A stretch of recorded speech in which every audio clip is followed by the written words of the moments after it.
Alright, welcome back to a new entry in what I watched this month. We're talking about December this time. Everything in the past 25-26 days. Uh, if you didn't watch the last two, this is how it's gonna go. It's divided up into first watches and movies I watched for the first time, as well as rewatches. I have two separate categories for that. Uh, I don't do separate videos on these movies, so that's why I pack them all in here. This is why they're usually longer. However, for the movies I did do videos on, I talked about the latest Saw movie, The Holdovers, directed by Alexander Payne, May December, which is on Netflix right now, the special edition 4K remaster of James Cameron's The Abyss is also up there, as well as The Boy and the Heron, a new film from Hayao Miyazaki, Leave the World Behind on Netflix, produced by the Obamas, and as well as Rebel Moon Part 1, A Child of Fire. All of those reviews are up and out. This is probably going to be the last video of the year because these always take a little bit to make.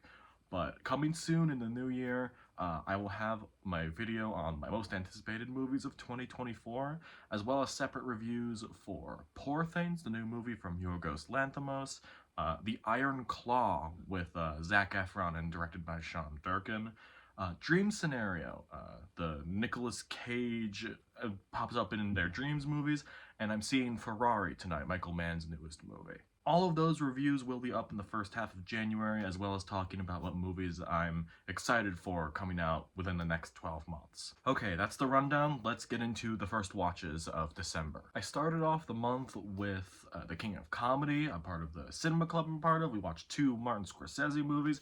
Both of these, The King of Comedy and the next one I'm going to talk about, is pretty much first time I've seen these movies, and honestly, I prefer The King of Comedy to this next one. As someone who has not seen all of Martin Scorsese's movies, it was nice to see him basically take on more of a comedy, essentially, or a dark comedy in this case.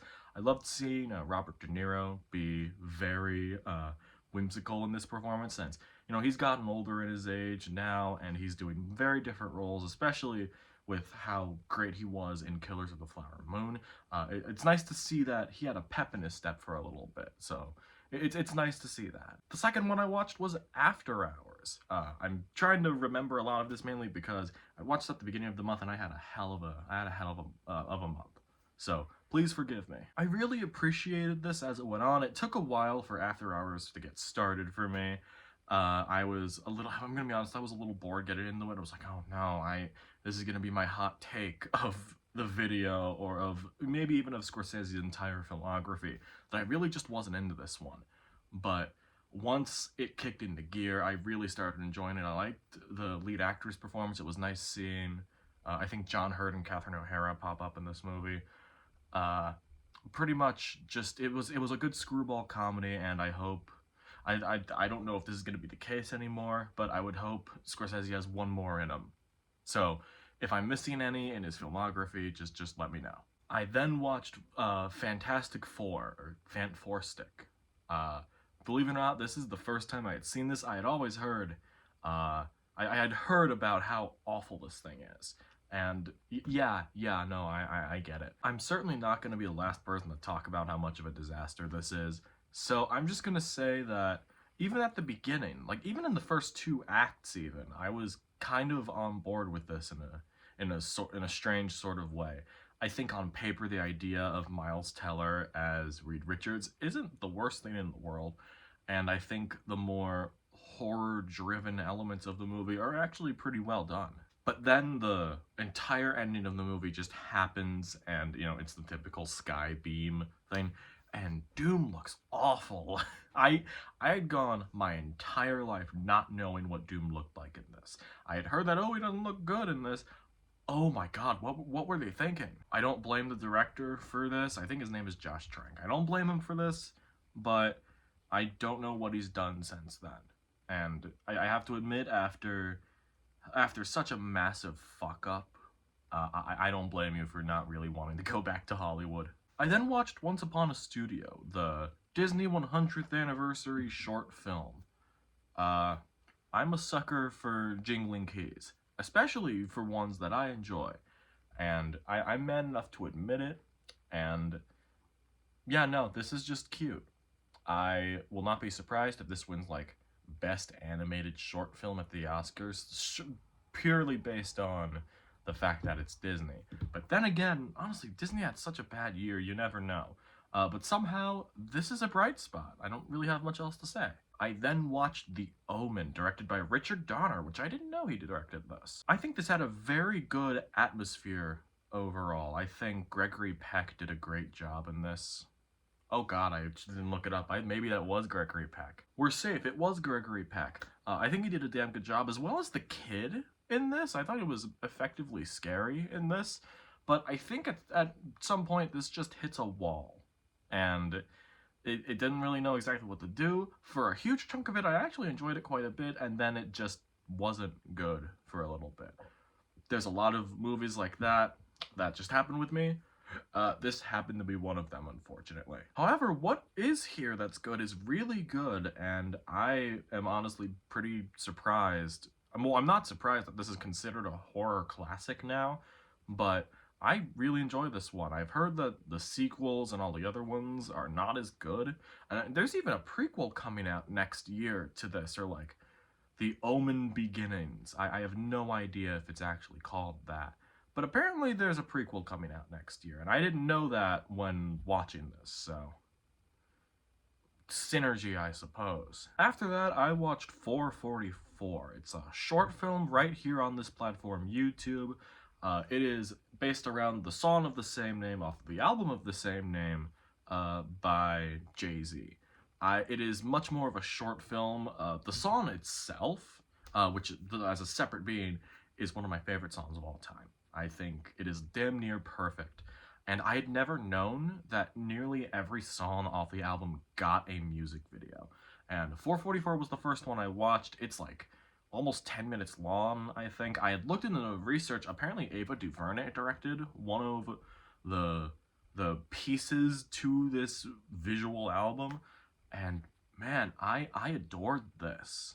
I really adored this. It almost feels like video art in the way that there is different footage edited together of, you know, like atrocities that have happened throughout America's history, as well as two dancers. I'm pretty sure their names are Storyboard P and an Okwi Okpakswasili. I wrote them down, I wanted to get them down.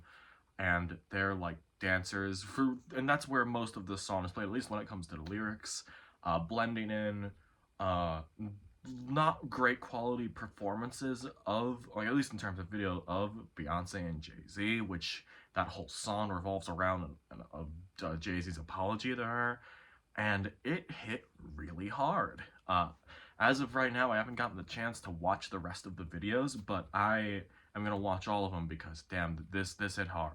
After that, I watched Paperman, a small indie movie from 2009 that had like Jeff Daniels and Emma Stone and Ryan Reynolds and Lisa Kudrow in it. I hadn't heard of this one. This was a buddy of mine gave me his copy. He gave me his Blu-ray copy of it, and I got the chance to watch it.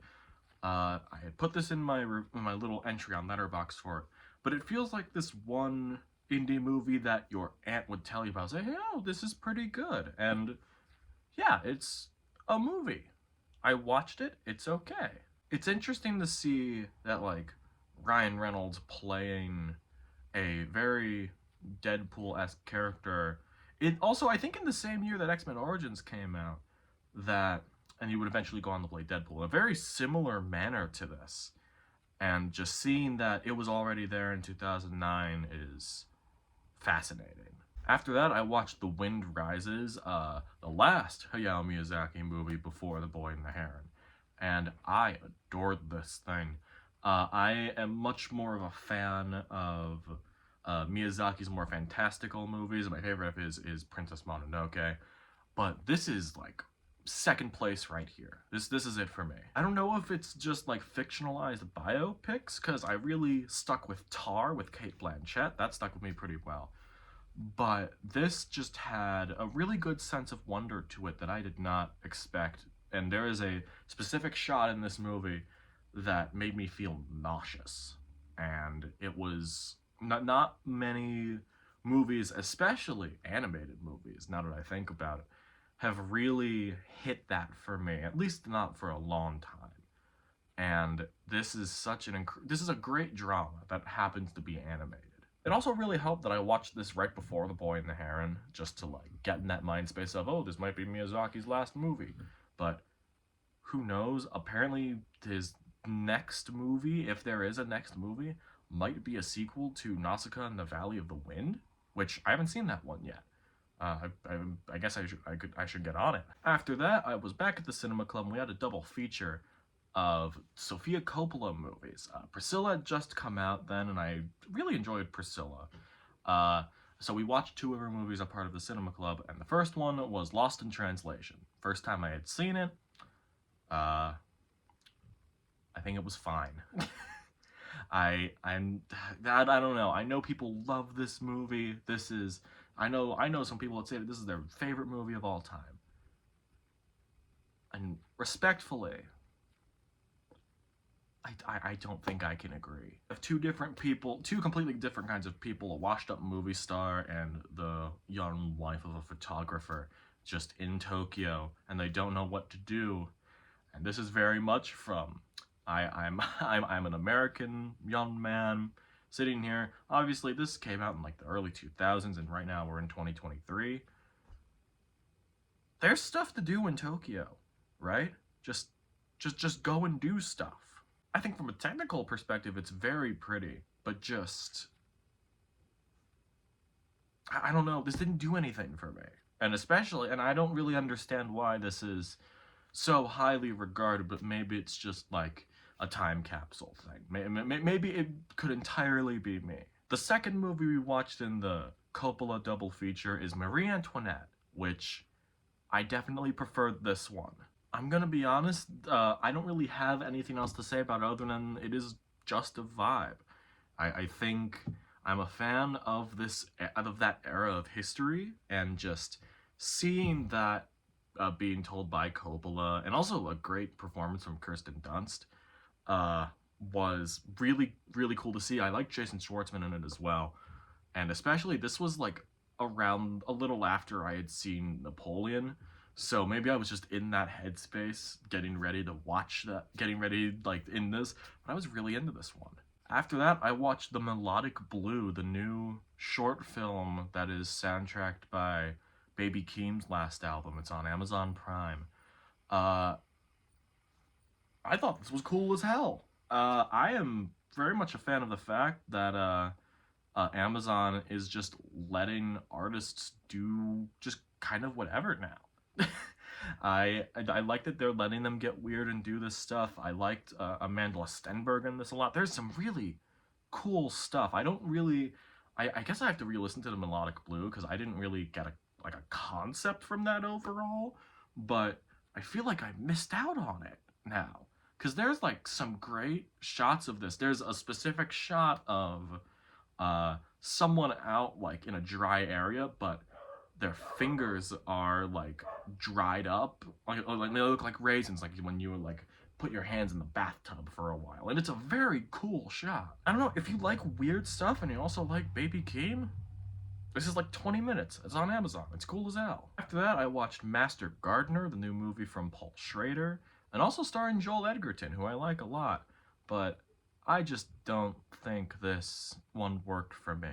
I don't know. I think it just might be Paul Schrader as a writer and director for me. I mean, I know Paul Schrader has written Taxi Driver, but I haven't seen Taxi Driver. So all I have to go off of is the 3 movies I've seen of his. The Card Counter, First Reformed, and this. Basically his 3 latest movies. And I don't know, I'm starting to think that First Reformed was the fluke, in fact that it was fantastic. But I don't know about this. This one just is not great. I mean, it's fine. I think Joel Edgerton is great. Sigourney Weaver should have been in it a lot more. I thought it was great. And I forgot her name. Quintessa Swindell. I liked her in it a lot too. Just nothing really hooked me in this one. It felt like I sat down and watched a movie for a little under 2 hours. Like, that's what I felt. I sat down and watched a movie. Nothing wrong with that, but was hoping for a good hook with this one. After that, I watched Mulholland Drive, one of the bigger like gray areas in my movie watching it, and because I had to write a paper with a buddy of mine on David Lynch and his work, so I watched Mulholland Drive for the first time because of it, and I'm aware that it's just that a lot of it is Sunset Boulevard and is inspired by it, but I was actually into this one. It's not my favorite David Lynch movie. I think I still prefer things like Inland Empire and Fire Walk with Me, just because that had plots I was much more into. But almost like a mystery movie with this is really cool from the David Lynch perspective. I don't know. I'm just saying this because I don't think I got it, and that's not a surprise for David Lynch movies for me. But yeah, I don't know. I had to think about it for a little while. Now I know what you're gonna think when this next one comes up in terms of, Ryan, why would you watch this? This was during finals, I was stressed, and a good friend of mine came up and we decided to go see the new Trolls movie, Trolls Band Together, and it was good. No, I had seen the first one. I got a lore catch up from a buddy of mine. It's good. I know, like, these movies kind of get a little cringy in a couple areas. I don't really remember the first one too well, but there aren't nearly many as cringe moments in this. And there's also a great joke with the main character, who is like, well, not the main character, the main one half of the main villains, who are like, they're Milli Vanilli, which is a very funny idea for like a musical. The villains being Milli Vanilli. And one of them is voiced by Amy Schumer, who is like very much known for, well, not really known for this, but has come under fire for taking other people's jokes. And in the musical numbers with her character, it's somebody else singing. That's funny. After that, I watched Elektra, the Ben Affleck Daredevil spin-off. I hadn't seen this one before. I kind of enjoy the Ben Affleck Daredevil movie, which I guess is a hot take. But that's always something I had in the back of my mind of, oh, that's actually pretty fun. But no, this one's bad. Not nearly as bad as I thought it was going to be, but it's really funny, so I think that makes up for it. Yeah, no, this is just a classic bad superhero movie that came out at around this time. I don't have a lot to say about it. The effects in this are really bad, and they have like, fucking Typhoid Mary as a character in this. I think that's cool. After that, I watched Divinity. This is a movie directed by Eddie Alcazar and produced by Steven Soderbergh, of all people. This is like a 16mm shot experimental film who's like in the same camp. Eddie Alcazar, the director of this, is in the same camp of Flying Lotus. He produced his movie Kuso, which out of what I've heard of it, is a wild movie. And this is a wild movie. It's a very strange one. You'll know within the first couple minutes if you like it, and I'm not gonna spoil it here because this is such a strange thing. I have no idea how else to describe it other than, if you're into experimental weird shit, this might be up your alley. The fact that there is a porn star in this and one of the leading roles is all you need to know. After that, I watched Jupiter Ascending, the ambitious, what could have been a franchise starter from the Wachowski sisters. I get why this didn't start a franchise. I don't know, with Rebel Moon coming out, I kind of watched this in preparation of, oh yeah, let's see what happened last time when a massive franchise starter just didn't really happen. And honestly, that might be the case for Rebel Moon, but it definitely happened with this because this is just playing bad. It's not even a fun bad. At least Eddie Redmayne playing the villain is so laughably bad that it wraps around to being good. So I can give it that. But man, this is just boring. It's visually surprisingly flat, which I'll get to I watched another Wachowski movie in the rewatch section, and I'll talk about them again. But just thinking about that and just seeing what this was visually, it does not live up to any of the Matrix movies, as well as the other movie of theirs I watched in the rewatches. After that, I watched Sound of Freedom, which, highly controversial movie apparently, with Jim Caviezel and produced by a Christian movie studio. Out of the reports coming out of the theater for this, the alt-right Christians watching this apparently walked out of this like it was fucking Schindler's List, and that this was freaking them out and shell-shocking them. But I only watched it now because I didn't want to go to a theater to see that. That's just me though. But this is just Taken. Like it's a more generic Taken, which I didn't think was even possible. But even then, I do have to admit there is like one creative sequence in this that honestly didn't deserve to be in this movie. But this is also not nearly as bad as I thought it was going to be, because there are actually some pretty good actors in this. Bill Camp has a nice little role in this, and he's actually really good in this. But yeah, when I say that I don't like this movie, that doesn't mean that I want children to get trafficked. I don't think I have to say that. But in this age we're living in, I might as well. I then watched Stoker, directed by Park Chan-wook, my second movie of his. I haven't seen a lot of his other movies, and I actually really enjoyed this one too. I kind of miss Mia Wasikowska.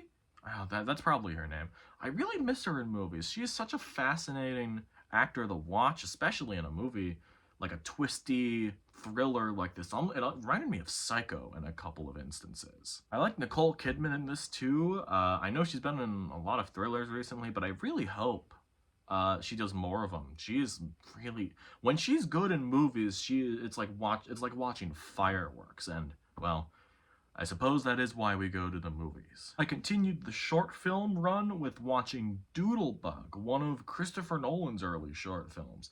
And this is a fun little thing. It's like 3 minutes long. It's right up here on YouTube.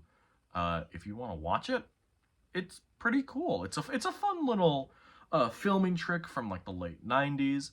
This is the first short film I've watched of Nolan, and maybe the earliest I've seen of his. I still haven't seen Following and Memento, but I need to get those watched, and that's all Nolan movies for me. But no, if you're like a Christopher Nolan super fan, give this a shot. It's like already showing like even how early in his career you could see how ambitious he wanted to be as a filmmaker, and how we just saw that with Oppenheimer. I then watched the new South Park special, which I think was a surprise release. I didn't even hear about it. It's called like Not Suitable for Children, and they gotta do another season. I don't know how many more specials of these I can take. They were cool when it started off, but I just think I don't think South Park is suited for like a 46-minute special.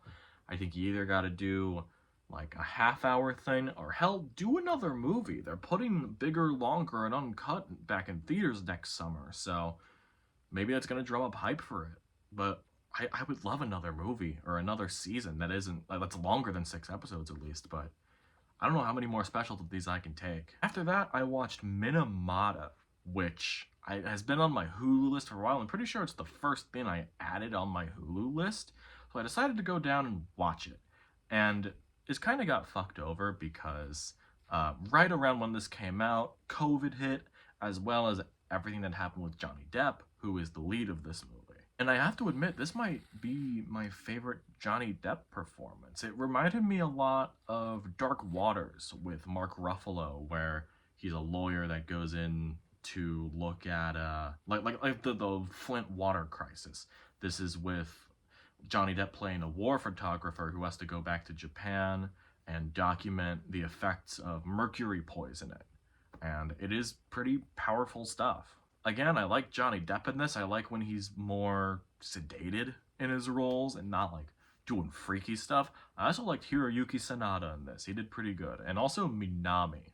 Like, all really great acting in this one. I would recommend this. I then watched The Family Man, which is apparently Apple TV Plus's most watched movie ever. It just came out like 4 days ago at the time of this recording. I don't know how that happened. This is your typical action comedy, this time starring Mark Wahlberg. It's not really my thing. If you like these kind of action comedies, I'm sure you'd like this, but this is very much in terms of, I'm a little played out with this kind of movie. Like, there are some that still work for me, at least in the more modern sense, like Central Intelligence, but I don't know, this one just did not land with me. I didn't think it was funny. Also, I think it's funny that since Mark Wahlberg also produced this, I'm pretty sure, there's like an esports subplot in this, and I think he's trying to push Valorant onto the Apple TV subscriber base, which is really funny. To wrap up the first watches, like actually early this morning, I watched Heck, the half-an-hour short directed by Kyle Edward Ball that would end up inspiring Skinamarink, one of my favorite horror movies of the year. Watching this at like 2:30 in the morning, not a great idea. I was scared shitless of this thing because Skinamarink also scared the hell out of me. But I think this was a wonderful concept done, like already done on YouTube, but especially with a relatively bigger budget and also just bigger in length. I think this is a damn good proof of concept for what ended up becoming Skinamarink, which, if you didn't vibe with Skinamarink, you're not going to vibe with this one. I mean, what do you expect? This is the proof of concept. This is the short film that inspired it. Come on. Alright, we're on to the rewatches now. The first rewatch of the month was Prisoners, directed by Denis Villeneuve. I've seen this a couple of times already. I really love this thing. I feel like at some point I want Denis Villeneuve to go back to the smaller scale drama thrillers that this was. Of course, I love Dune and his high concept sci-fi stuff like Blade Runner 2049, but I would love for him to do something like this again. Just like all these different intersecting storylines and characters. He's really good at that, and this is great of it. If this was the kind of movie that he did, like this and Sicario, and even though I don't like Enemy that much, movies like Enemy, he would still be one of the best working directors today, even without Blade Runner and Dune. So, what are you gonna do about it? I rewatched Indiana Jones and the Dial of Destiny as well, because that went on streaming this month, and I still relatively enjoy it. I think it dragged on a little bit more than I remember. Also, how did Mads Mikkelsen live that? How did he survive that? I don't know. It's crazy. I thought that in the first one, and I thought of it again here. After that, I rewatched Mad Max Fury Road. First time in a while, mainly because the trailer for Furiosa came out. And, man, I would say that they don't make them like they used to anymore, but this came out, like, in 2015. This is some balls-to-the-wall stuff. Whenever, they yelled, like, witness me, and, like, sprayed the silver spray paint on them. Like, I wanted to get up and, like, fucking get on, like, the poles with them. Fucking awesome. Yeah, no, pretty much everything that's been said about this movie, if you look it up, I pretty much think the same thing. Is this the best? I know some people think that this is the best action movie of the 2010s. I don't think that. To me, that's Mission Impossible Fallout. But if you'd say that, that is a perfectly respectable choice, and I would get it. After that, I got in my holiday bag, since it's December, and I rewatched Elf. That's usually the one that I go back to the most, like, over the years. That's usually the big annual watch for me. And I really adore this movie. Man, in my family, the narwhal saying, "Bye, buddy, hope you find your dad." That's the thing that lives in my head rent-free. Again, this is just something that they don't make stuff like this anymore. We need more Christmas movies, like, getting put in theaters. We need that. We need that to happen. I really miss going to the theater for a Christmas movie. Hell, if it's even watching The Polar Express in a theater, which is terrifying. That's a terrifying thought on its own. They did it this year at my local theater, but hell, I thought about going to that. I then watched Elvis for the 10th time, according to my Letterboxd. Yeah, no, this is a new comfort movie for me. I think I realized that once, I hit the 10th watch. But this is just electric to me. It changed my opinion on Baz Luhrmann and how I thought of him as a director. I think Austin Butler is great in this. Tom Hanks. He's fun to watch. But yeah, who knows? The 11th watch could be right around the corner with this one for me. You never know. After that, I watched The Outwaters, directed by Robbie Banfitch. A found footage experimental horror movie that really grew on me this time. I did a video on it, like, way earlier this year, and I think I gave it, like, 3.5 stars. It bumped up quite a bit this time. I was much more into this than I thought I would be. I put it on to get some work done, and I just watched the whole thing. The same thing could be said about Fantastic Mr. Fox, which I debated putting this in the first watch because I watched this when I was really young. And this is the first time I had seen it, probably since it came out.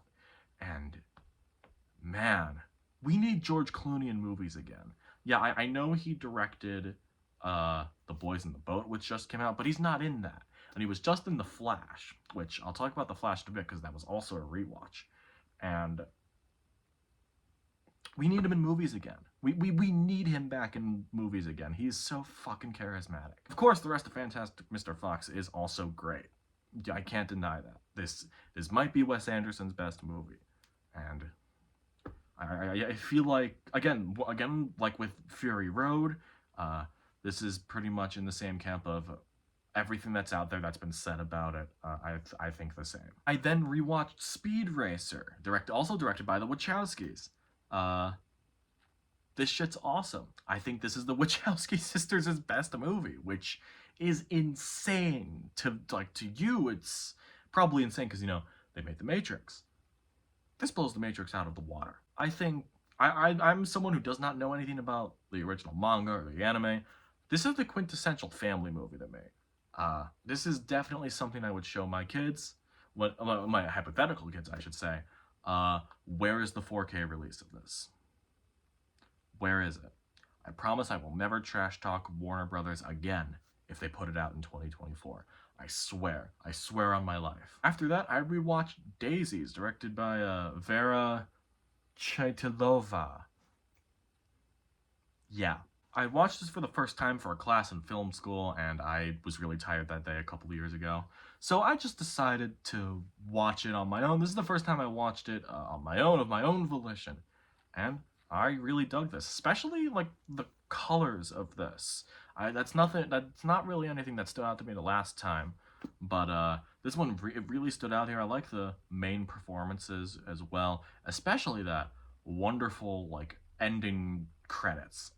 I don't know why I said credits specifically, but it is such a wonderful cap to this movie. I'm in that film school bag, so yeah, I like Daisies. I also rewatched 2001: A Space Odyssey. The first time in a while. We had talked about the Portgate sequence in a class of mine, and that inspired me to rewatch this whole thing, and oh my god. This thing's fucking awesome. I really love this thing. It's wild to me that this came out in, like, 68, I think, and this is, again, like, it's up there with, like, The Wizard of Oz, and hell, I'll fucking say it, Speed Racer in terms of movie magic. Yeah, that's how much I like Speed Racer. Yeah, it's what you expect at this point. It's 2001. What else do I have to say? I could also say that about The Sound of Music, which was the next rewatch I did. That's another Christmas one that I watch every year. This is also really nice. It's The Sound of Music. If you like this, you know. Like, you know why you like it. That's the same reason why I like it. Although I think it's very sad that apparently Christopher Plummer didn't sing Edelweiss in it, and it was someone else, and that made me sad. I can't fact check that because I couldn't think of it right now. I'm tired, okay? I sandwiched in the Christmas movie rewatches with Mandy, directed by Panos Cosmatos. And this shit's fire. It's like heavy metal laced into a movie. And just, again, that whole thing of like the massive scythe. Visual, this might be one of my favorite movies visually ever. The title cards, the drone metal score done by Johan Johansson is incredible. Everything about this is just really fucking cool, and I'm really pissed I never got to see it in a theater. I then rewatched A Christmas Story, which I'm not as big on this one as a lot of other people are, but I think it's nice to watch. It's nice to have on while you're like you're doing stuff for Christmas. And I did learn recently that the director of this, Bob Clark, also did the original Black Christmas, which I wanted to get to this year, but I never had the time, so I'm gonna save it for next Christmas. And well, I rewatched Barbie again. I talked about that in the November video, so, and my thoughts have not changed on it, so go to that one. Also rewatched the Guardians of the Galaxy Holiday Special, which I think that's going to become an annual watch for me as well. I love this, and I missed these guys since Volume 3 came out earlier this year, and that's the last one. I miss these guys, man. is a nice little kickoff to what was going to be the end of the Guardians, and I really miss them. But it's also really fun, and God, I love these guys. These last two rewatches are pretty much the I got two of these two I got for Christmas. I got the 4K discs for these, so I decided to rewatch the first one, being Mission Impossible: Dead Reckoning Part 1. Got that physically, very excited about it. It looks awesome. I don't know if I can say it's my favorite Mission Impossible movie because Fallout is still there, but goddamn, what a great movie. This is like everything in what action movies should do.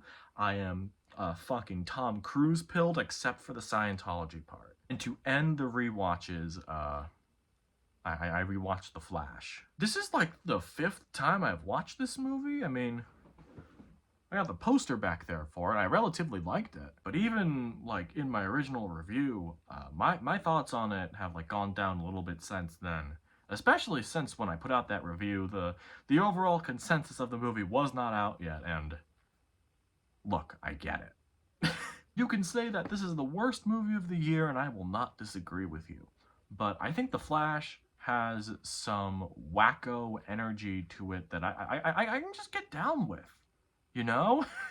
Just really sitting down and just watching this is fascinating. Is the CGI cameo slop scene come out of nowhere, and also in a couple instances in really poor taste? Yeah, it is. Is it fascinating that it got made?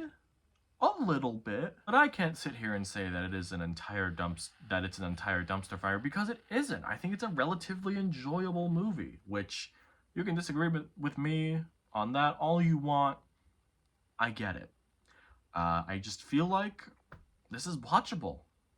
I mean, the fact that I watched it 5 times already, which is already sicko behavior just looking at it on paper, but yeah, no, I like this.